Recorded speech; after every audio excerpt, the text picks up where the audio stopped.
வாழ்க்கையில் பிரகாசம் இல்லை, எல்லாம் கலைகளாக டார்க்காக தான் இருக்குது. 17 சொல்ல டார்க் இருளாக இருக்குது, அன்பு இல்லை, கோபமாக இருக்குது. சரி, இப்போ உதயா இந்த பேர் எப்படி வந்தது? எப்படி வந்ததுன்னா, நான் வெள்ளிக்கிழமை பிறக்க வேண்டும் என்பது டாக்டருடைய கருத்து.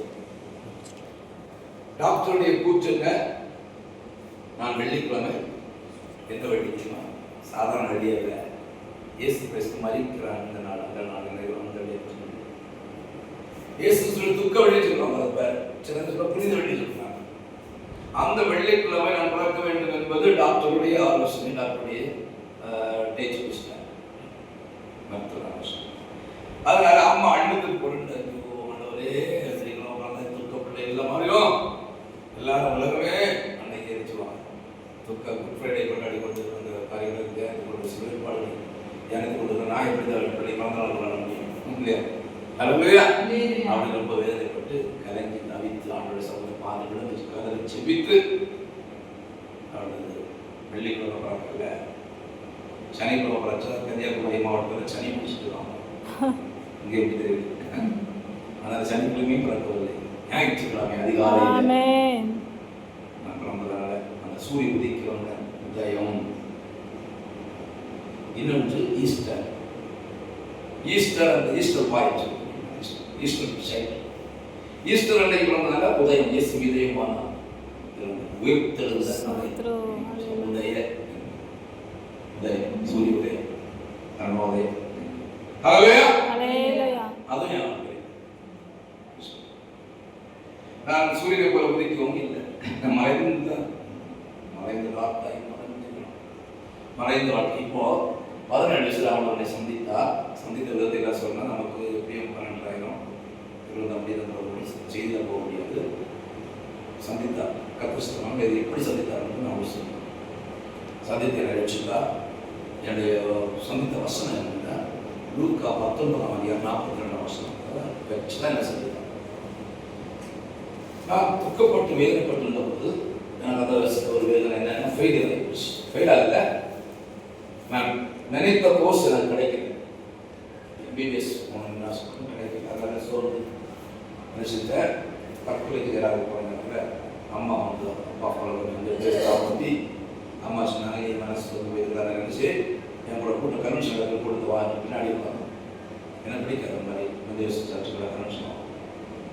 அப்போ அதுக்கு பின்னாடி என் அகலியை போட்டுன்னு சொல்லுவாங்க. எங்கள் ஊர் பின்னாடி உட்காந்து வசம் வசம் உனக்கு கிடைத்த இந்த நாளில் ஆகிறது சமாதானத்தை கேட்கிறீங்க சொன்ன வார்த்தை நான் உள்ளது சொன்னாரு.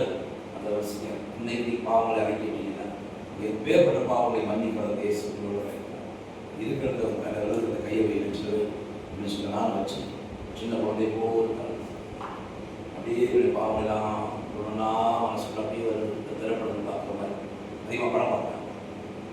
அது போல இருக்கு அவங்களுக்கு ஓனா அந்த வயசுல சித்தவர்களே இல்லாமல் எனக்கு ஒரு பெரிய சமாதானம், எல்லையில்லா ஆனந்தம்,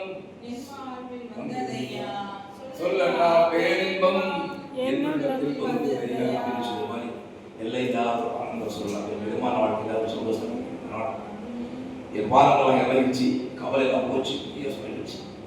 அப்படியே தொடர்ந்து கன்வென்ஷன் இதெல்லாம் என் லைஃப்பை மாறிடுச்சு. அதுவரை எங்கெல்லாம் சினிமா உண்டு, எங்கெல்லாம் தேட்டர் உண்டு, எங்கெல்லாம் திருவிழா உண்டு, இப்போ ரூட்டு மாறிடுச்சு. மாறி எங்கெல்லாம் கன்வென்ஷன் ஆகுது, எங்கெல்லாம் மாடு போஸ்ட், எங்கெல்லாம் சைக்கிளில் போகும், சைக்கிளில் போகும். எங்கள் வீட்டில் பண்ண மாட்டாங்க, நைட்டு தான் வருது. ஏன்னா என்ன நைட்டு தான் திருவிழாவில் பார்த்து நேற்று தான் போகிறோம். அதனால் அப்படியே கன்வென்ஷன் போயிட்டு அப்படியே கதையாக ஆரம்பிச்சேன். அப்படியே ஞானசாமி போயிட்டேன். ஞானசாமி பற்றி ஒரு செய்தியை கேட்டேன். உடனே கேட்கவே இல்லை.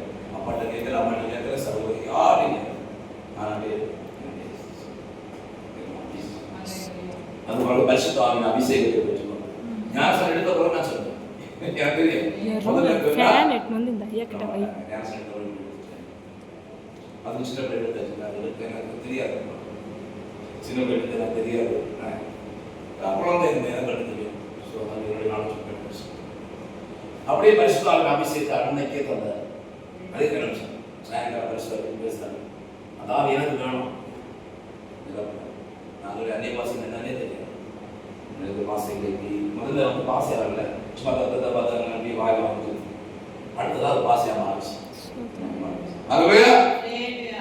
இதுதான் கத்தல் முடியல நான் இருந்தது பயிற்ச மாட்டினாரு, என் வாழ்க்கை பயிற்ச மாட்டினாரு. இன்னைக்கு வரைக்கும் எனக்கு எங்கே போனாலும் தெரியும்.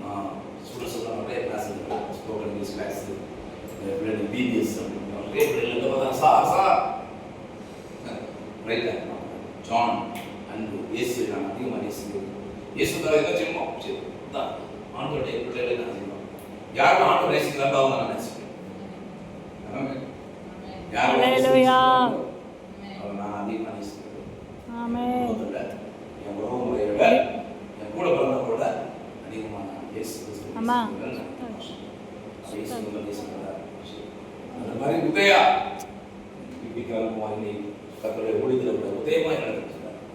ஹல்லேலூயா செய்யவாத சாட்சி பஞ்சம் சமயத்தில் இன்னும் அரை மணி நேரம் வார்த்தை நம்ம கேட்க போகிறோம். எல்லாரும் வேதவசனம் திருப்பிக் கொள்ளுங்கள். இன்னைக்கு கத்தருடைய வார்த்தை மன்னா வெளிப்படுத்தும் விசேஷம் 21 அதிகாரம் 9